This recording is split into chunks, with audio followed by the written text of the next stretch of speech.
Hello বন্ধুরা, আবারও চলে আসলাম বাংলা স্টাডি হাব চ্যানেলে আরও একটি নতুন ভিডিও নিয়ে।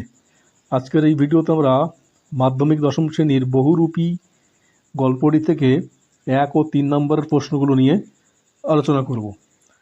দেখো, গল্পটি অত্যন্ত সহজ এবং তোমাদের জন্য অত্যন্ত আকর্ষণীয়, তাই বেছে বেছে কিছু সিলেক্টিভ প্রশ্ন তোমাদের জন্য এই ভিডিওতে করা হয়েছে। তোমরা ভিডিওটিকে স্কিপ না করে পুরোপুরি ফলো করো। দেখো, প্রথম যে 1 নম্বরের প্রশ্নগুলো আছে, বহুরূপী গল্পের কেন্দ্রীয় চরিত্রের নাম কি? উত্তর হলো, বহুরূপী গল্পের কেন্দ্রীয় চরিত্রের নাম হরিদা। হরিদার জীবিকা বা পেশা কি ছিল?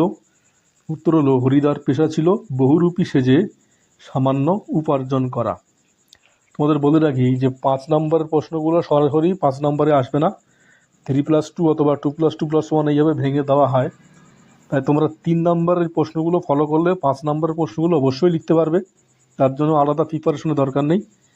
দেখো, পরের প্রশ্ন, জগদীশবাবুর বাড়িতে আগত সন্ন্যাসী কতদিন ছিলেন? উত্তর হলো, সন্ন্যাসী জগদীশবাবুর বাড়িতে 7 দিন ছিলেন। জগদীশবাবুর বাড়িতে আসা সন্ন্যাসী সারা বছর কি খেতেন? উত্তর হলো, সারা বছর একটি মাত্র হরিতকি খেতেন। সন্ন্যাসীর বয়স কত ছিল বলে গল্পে উল্লেখ আছে? উত্তর হলো, সন্ন্যাসীর বয়স 1000 বছরেরও বেশি ছিল বলে অনুমান করা হয়। জগদীশবাবু সন্ন্যাসীর পদধূলি পাওয়ার জন্য কি কৌশল অবলম্বন করেছিলেন? উত্তরটা হলো, জগদীশবাবু একজোড়া সোনার বোল লাগানো কাঠের খড়ম সন্ন্যাসীর পায়ের কাছে ধরেছিলেন। জগদীশবাবু সন্ন্যাসীকে বিদায় দেওয়ার সময় কত টাকা প্রণামী দিয়েছিলেন? উত্তর হলো, জগদীশবাবু সন্ন্যাসীকে 100 টাকা প্রণামী দিয়েছিলেন। তাতে আমাদের চোখ খুলে গেল। চোখ খুলে যাওয়ার কারণ কি? উত্তর হলো, জগদীশবাবুর বাড়িতে সন্ন্যাসীর পদধূলি পাওয়ার অলৌকিক কৌশল দেখে কথকতার বন্ধুদের মোহভঙ্গ হয়েছিল, যা চোখ খুলে গিয়েছিল। হরিদার ঘরের সন্ধান পেতে কাদের অসুবিধে হতো না? উত্তর হলো, কথক, ভবতোষ এবং অনাদির মতো হরিদার বন্ধুদের তার ঘরের সন্ধান পেতে কোনো অসুবিধে হতো না। হরিদার ঘরটি শহরের কোথায় অবস্থিত ছিল? হরিদার ঘরটি শহরের একটি সরু গলির ভেতর অবস্থিত ছিল। হরিদার জীবনে কোন জিনিসটির বড় অভাব? উত্তর হলো, হরিদার জীবনে সময়ের কোনো বাঁধন ছিল না, কিন্তু তার ভাতের হাঁড়িতে প্রায় চাল বাড়ন্ত থাকতো, অর্থাৎ অভাব ছিল অর্থের। হরিদা কোন ধরনের কাজ করতে ভালোবাসতেন না? উত্তর হলো, হরিদা ঘড়ির কাঁটা ধরে রোজকার একঘেয়ে নিয়মতান্ত্রিক কাজ বা চাকরি করতে ভালোবাসতেন না। হরিদা কার মুখে সন্ন্যাসীর গল্প শুনেছিলেন? হরিদা তার ঘরে আড্ডা দিতে আসা ভবতোষের মুখে সন্ন্যাসীর গল্প শুনেছিলেন। জগদীশবাবুর গল্প শুনে হরিদা গম্ভীর হয়ে কি বলেছিলেন? উত্তর হলো, হরিদা গম্ভীর হয়ে বলেছিলেন, শতক একটা টেক্কা মারব। হরিদা চকের বাজারে কি সেজে আত্মপ্রকাশ করেছিলেন? উত্তর হলো, হরিদা চকের বাজারে একজন পাগল সেজে আত্মপ্রকাশ করেছিলেন। পাগলরূপী হরিদার হাতে কি ছিল? উত্তর হলো, পাগলরূপী হরিদার হাতে একটা ছিল চটের থলে। পাগলরূপী হরিদাকে দেখে চকের বাজারের লোক কি করেছিল? কেউ ভয়ে দূরে সরে গিয়েছিল, কেউ বা খ্যাপানোর জন্য ইট ছুঁড়েছিল। হরিদা বাইজি সেজে কত টাকা বকশিস পেয়েছিল? উত্তর হলো, হরিদা বাইজি সেজে মোট 8 টাকা 10 আনা বকশিস পেয়েছিল। দোকানদার বাইজির রূপ দেখে মুগ্ধ হয়ে কত টাকা দিয়েছিলেন? উত্তরটা হলো, দোকানদার খুশি হয়ে একটা সিকি অর্থাৎ 25 পয়সা ছুঁড়ে দিয়েছিলেন। হরিদা দয়ালবাবুর লিচু বাগানে কি সেজে দাঁড়িয়েছিলেন? উত্তর হলো, হরিদা দয়ালবাবুর লিচু বাগানে নকল পুলিশ সেজে দাঁড়িয়েছিলেন। নকল পুলিশ সেজে হরিদা লিচু বাগানে কাদের ধরেছিলেন? উত্তর হলো, নকল পুলিশ রূপী হরিদা স্কুলের 4টি ছেলেকে ধরেছিলেন। লিচু বাগানের ঘটনার পর স্কুলের মাস্টারমশাই হরিদাকে কত টাকা ঘুষ দিয়েছিল? উত্তর হলো, স্কুলের মাস্টারমশাই হরিদাকে 8 আনা অর্থাৎ 50 পয়সা ঘুষ দিয়েছিল। জগদীশবাবুর বাড়িতে হরিদা কি সেজে গিয়েছিলেন? উত্তরটা হলো, জগদীশবাবুর বাড়িতে হরিদা একজন বিরাগী সেজে গিয়েছিলেন। বিরাগী রূপী হরিদার পরনে কি পোশাক ছিল? উত্তরটা হলো, বিরাগী রূপী হরিদার গায়ে ছিল একটা সাদা উত্তরী এবং পরনে ছিল একটা ছোট্ট ধুতি। বন্ধুরা দেখো, প্রশ্ন উত্তরগুলো তোমাদের খুব সহজভাবে এমনভাবে সাজানো হয়েছে যাতে 1 থেকে 2বার পড়লে মনে থাকে এবং সহজেই লিখতে পারো। আমাদের বলে রাখি, এই সমস্ত স্টাডি ম্যাটেরিয়াল আমাদের ডেসক্রিপশনে দেওয়া লিঙ্কে তোমরা পেয়ে যাবে এবং সেখান থেকে ডাউনলোড বা কপি করে নিয়ে বাড়িতে পড়তে পারবে। এবং আমাদের মাধ্যমিক দশম শ্রেণীর বাংলার সমস্ত অধ্যায় ভিত্তিক প্রশ্ন উত্তর আমাদের চ্যানেল দেওয়া আছে, তোমরা সেটা দেখে নিতে পারো। বিরাগীর মতে পরম সুখ কি? উত্তর হলো বিরাগীর মতে সব সুখের বন্ধন থেকে মুক্ত হওয়াই হলো পরম সুখ। জগদীশবাবু বিরাগীকে কি কত টাকা তীর্থ ভ্রমণের জন্য দিতে চেয়েছিলেন? উত্তর হলো জগদীশবাবু বিরাগীকে তীর্থ ভ্রমণের জন্য 100 টাকা দিতে চেয়েছিলেন। জগদীশবাবুর দেওয়া তীর্থ ভ্রমণের টাকা বিরাগী কেন স্পর্শ করলেন না? দেখো উত্তরটা হলো বিরাগীরূপী হরিদার মতে টাকা স্পর্শ করলে তার বিরাগী সাজের ঢং নষ্ট হয়ে যাবে। অদৃষ্ট কখনো হরিদার এই ভুল ক্ষমা করবে না। এখানে কোন ভুলের কথা বলা হয়েছে? জগদীশবাবুর দেওয়া 100 টাকার প্রণামী অবলীলায় প্রত্যাখ্যান করাকে এখানে ভুল বলা হয়েছে। শত হোক একজন বহুরূপী মাত্র, বহুরূপী হিসেবে হরিদার শেষ সম্বল কি? উত্তর হলো বহুরূপী হিসেবে হরিদার শেষ সম্বল হলো একটি খাঁটি মানুষের সাজের ঢং। গল্পের শেষে হরিদা জগদীশবাবুর বাড়ি থেকে কি চাইলেন? গল্পের শেষে হরিদা জানান তিনি আবার জগদীশবাবুর বাড়ি যাবেন এবং বকশিস হিসাবে শুধু এক হাত জোড়া বহুরূপীর বকশিস চেয়ে আনবেন। দেখো এবার 3 নম্বরের যে প্রশ্নগুলো এই অধ্যায় থেকে গুরুত্বপূর্ণ, সেগুলো এখানে 10টা 3 নম্বরের প্রশ্ন লেখা আছে। তোমরা প্রশ্ন উত্তরগুলো ফলো করো, অত্যন্ত সহজ ভাষায় লেখা, যাতে সহজে মনে থাকে।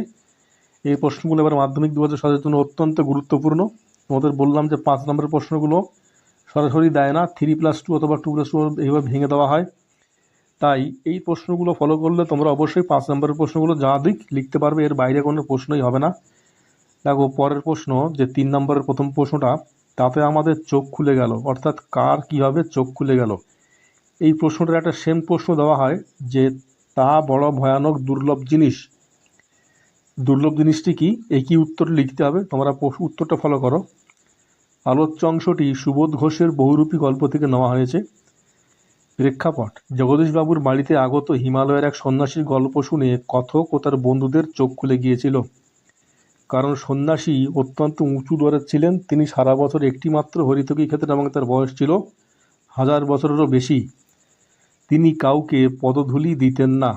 কিন্তু জগদীশবাবু একজোড়া সোনার বোল লাগানো কাঠের খড়ম সন্ন্যাসীর পায়ের কাছে ধরে চতুরতার সাথে তার পদধূলি নিয়েছিলেন এবং জোর করে 101 টাকা প্রণামী দিয়েছিলেন। সন্ন্যাসীর মতো একজন সাধুর এমন অর্থলোভ ও সাধারণ মানুষের অন্ধভক্তি দেখেই কথকদের মোহভঙ্গ হয়েছিল, অর্থাৎ চোখ খুলে গিয়েছিল। এখানে চোখ খুলে যাওয়া ছাড়াও ওই যে বললাম যে তা ভয়ানক দুর্লভ জিনিস, এই প্রশ্নটাও দিতে পারে। একেবারে সেম উত্তর লিখতে হবে যে কিভাবে সন্ন্যাসীর পায়ের ধুলো জগদীশবাবু নিতে পেরেছিলেন। দেখো পরের প্রশ্ন, হরিদার জীবনে সত্যি একটা নাটকীয় বৈচিত্র্য আছে। হরিদার জীবনের নাটকীয় বৈচিত্র্যটি কি? উদ্ধৃত অংশটি সুবোধ ঘোষ রচিত বহুরূপী গল্পের অন্তর্গত। সাধারণ জীবন: হরিদা অত্যন্ত দরিদ্র ছিলেন। একটি সরু গলির ভেতরের ঘরে তিনি থাকতেন। অভাব তার নিত্যসঙ্গী হলেও তিনি কোনো বাঁধাধরা নিয়মের চাকরি বা কাজ করতে পছন্দ করতেন না। নাটকীয় বৈচিত্র্য: হরিদার জীবনের নাটকীয় বৈচিত্র্য ছিল তার বহুরূপী সাজ। তিনি মাঝে মাঝেই অদ্ভুত সব রূপ ধারণ করে রাস্তায় বেরোতেন, কখনো পাগল, কখনো বাইজি, কখনো কাপালিক, আবার কখনো পুলিশ সেজে মানুষকে চমকে দিতেন। এই বিচিত্র সাজের মাধ্যমে উপার্জিত সামান্য অর্থ দিয়েই তার সংসার চলত। এই পেশাগত বৈচিত্র্যই তার জীবনের মূল নাটকীয়তা।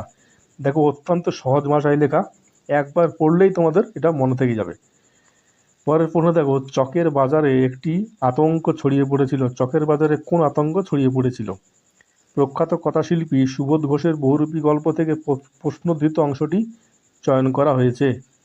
তোমাদের বলে রাখি যে কবিতা গল্পের প্রত্যেকটা প্রশ্ন তোমাদের কিন্তু ব্যাক করে বা লেখক এবং কবির নাম ব্যাক করে লিখতে হবে। এবার ঘটনাটি কি? একদিন দুপুরে চকের বাজারে হঠাৎ একটা পাগল এসে উপস্থিত হয়। তার মুখ থেকে লালা ঝরে পড়ছিল, চোখ দুটি ছিল টকটকে লাল এবং কোমরে একটা ছেঁড়া কম্বল জড়ানো ছিল। আতঙ্কের কারণ: পাগলটি তার ডান হাতে একটা চটের থলে নিয়ে তাতে একটা টিনের কৌটো নাড়াচ্ছিল, যা থেকে কর্কশ আওয়াজ হচ্ছিল। সে মাঝে মাঝেই ফ্যাঁক ফ্যাঁক করে হেসে উঠছিল এবং একটা ধারালো ভজালি নিয়ে চকের বাজারের দোকানদারদের দিকে তেড়ে যাচ্ছিল। এই ভয়ঙ্কর পাগলটিকে দেখে এই চকের বাজারে তীব্র আতঙ্ক ছড়িয়ে পড়েছিল। যদিও পরে জানা যায় সেটি হরিদার রূপ ছিল। দেখো পরের প্রশ্ন, বড় চমৎকার আজ এই সন্ধ্যার চেহারাটা, কোন সন্ধ্যার কথা বলা হয়েছে তার সন্ধ্যার বর্ণনা দাও। অত্যন্ত গুরুত্বপূর্ণ প্রশ্নটা। উদ্ধৃতিটি সুবোধ ঘোষের বহুরূপী গল্প থেকে গৃহীত। প্রেক্ষাপট, যেদিন হরিদা বিরাগী সেজে জগদীশবাবুর বাড়িতে গিয়েছিলেন সেই বিশেষ সন্ধ্যার কথা এখানে বলা হয়েছে। সন্ধ্যার বর্ণনা, গল্পকার সেই সন্ধ্যায় এক অপূর্ব প্রাকৃতিক পরিবেশের বর্ণনা দিয়েছেন। সেদিন আকাশে চাঁদের আলো ছিল স্নিগ্ধ এবং বাতাস ছিল ফুরফুরে।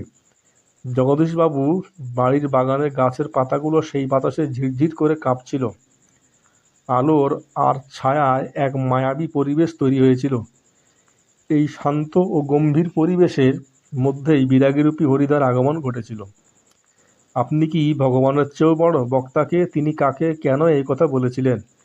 আলোচ্য উক্তিটি সুবোধ ঘোষের বহুরূপী গল্প থেকে নেওয়া হয়েছে। বক্তা ও শ্রোতা, এখানে বক্তা হলেন বিরাগীরূপী হরিদা।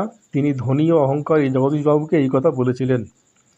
কারণ বিরাগী রূপী হরিদা যখন জগদীশবাবুর চাতালে এসে দাঁড়ান তখন জগদীশবাবু নিচে না নেমে এসে দোতলার বারান্দা থেকেই তাকে উপরে উঠে আসতে বলেন। একজন পরম বৈষ্ণব বা বিরাগীকে নিয়ে নিচে নেমে স্বাগত না জানিয়ে উপর থেকে আদেশ করায় তার অহংকার প্রকাশ পায়। জগদীশবাবুর এই অহংকারী আচরণের কারণেই বিরাগী তাকে মনে করিয়ে দেন যে ধন ঐশ্বর্যের অহংকারে তিনি নিজেকে ভগবানের চেয়েও বড় ভাবছেন কিনা। দেখো পরের প্রশ্ন, জগদীশবাবু জোড় হাতে দাঁড়িয়ে রইলেন। জগদীশবাবু কেন জোড় হাতে দাঁড়িয়ে রইলেন?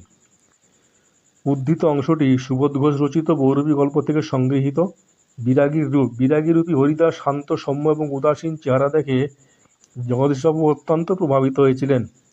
বিরাগীর মুখে আধ্যাত্মিক তত্ত্বকথা শুনে জগদীশবাবুর ভেতরের অহংকার চূর্ণ হয়ে যায়।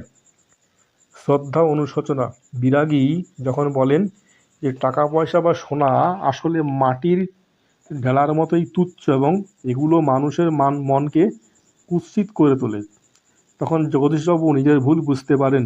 তিনি বিরাগীর এই পরম জ্ঞান এবং তীব্র বৈরাগ্য দেখে শ্রদ্ধায় ও ভক্তিতে জোড় হাতে তার সামনে দাঁড়িয়ে এবং ক্ষমা প্রার্থনা করেন।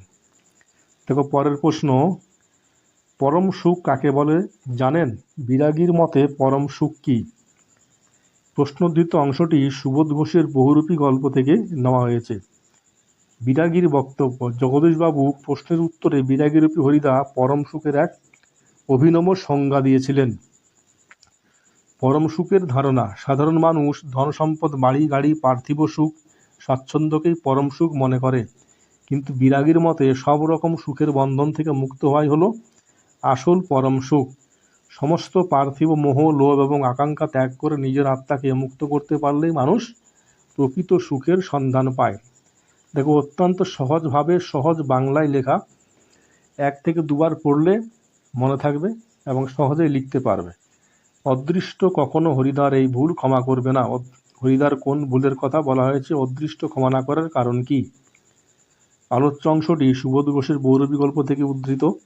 হরিদার ভুল, হরিদা বিরাগী সেজে জগদীশবাবুর বাড়িতে গিয়ে তার অগাধ জ্ঞান ও বৈরাগ্য দিয়ে জগদীশবাবুকে মুগ্ধ করেছিলেন। বিদায় বেলায় জগদীশবাবু তাকে তীর্থ ভ্রমণের জন্য 100 টাকা প্রণামী দিতে চেয়েছিলেন, কিন্তু হরিদা বিরাগী সাজের মর্যাদা রাখতে সেই টাকা স্পর্শ না করে চলে আসেন।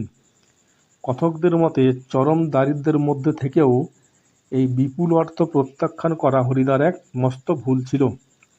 ক্ষমা না করার কারণ, হরিদা অত্যন্ত গরিব ছিলেন, তার ঘরে প্রায় অন্ন জুটত না। এমন অভাবের সংসারে 100 টাকা ছিল এক বিশাল প্রাপ্তি। সুযোগ পেয়েও লক্ষ্মীকে পায়ে ঠেলার মতো এই অবহেলা ভাগ্য বা অদৃষ্ট কখনোই মেনে নেবে না বলে কথকদের বিশ্বাস ছিল। কি করব ভাই, ওটা যে আমার ঢং। বক্তাকে উদ্ধৃতাংশটি তাৎপর্য বুঝিয়ে লেখো।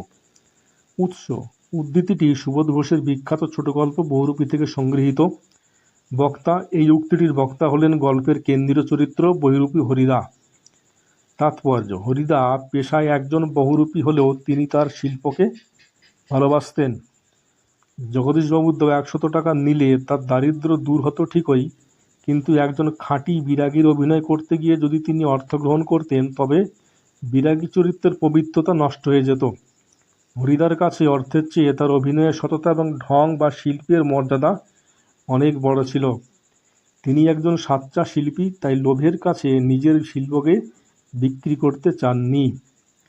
দেখো শেষ প্রশ্ন, শত হোক একজন বহুরূপী মাত্র, এই মন্তব্যর আলোকে হরিদার চরিত্রের কোন বৈশিষ্ট্য প্রকাশ পায়? সুবোধ ঘোষের লেখা বহুরূপী গল্পের একদম শেষ অংশ থেকে এই উক্তিটি নেওয়া হয়েছে। শিল্পের প্রতি সততা। হরিদা একজন সামান্য বহুরূপী হলেও তার মনের দিক থেকে তিনি ছিলেন অত্যন্ত উঁচু দরের শিল্পী। তিনি চাইলে বিরাগী সেজে জগৎবাবুকে ঠকিয়ে 100 টাকা নিতে পারতেন, কিন্তু তিনি তা করেননি। সীমাবদ্ধতা ও আত্মমর্যাদা। তিনি জানেন যে একজন বহুরূপী কখনো জোর করে বা ছলনা করে বড় অঙ্কের টাকা প্রণামী হিসেবে নিতে পারেন না। তার অধিকার কেবল বকশিসের ওপরে। গল্পের শেষে তিনি সামান্য বকশিস পাওয়ার আশাতেই আবার জগদীশবাবুর বাড়ি যাওয়ার কথা বলেন। এর মাধ্যমে হরিদার পেশাদারিত্ব, দারিদ্র্যের মধ্যে সততা এবং একজন প্রকৃত শিল্পীর আত্মমর্যাদা বোধ প্রকাশ পায়। তাহলে বন্ধুরা, আজকের ভিডিও এই পর্যন্ত। ক্লাসটা তোমাদের কেমন লাগলো কমেন্টে জানাও, এবং তোমরা অবশ্যই ভিডিওটি ভালো লাগলে লাইক কমেন্টে শেয়ার করো, এবং যারা এখনও চ্যানেলটি সাবস্ক্রাইব করোনি তারা এখনই চ্যানেলটি সাবস্ক্রাইব করে রাখো।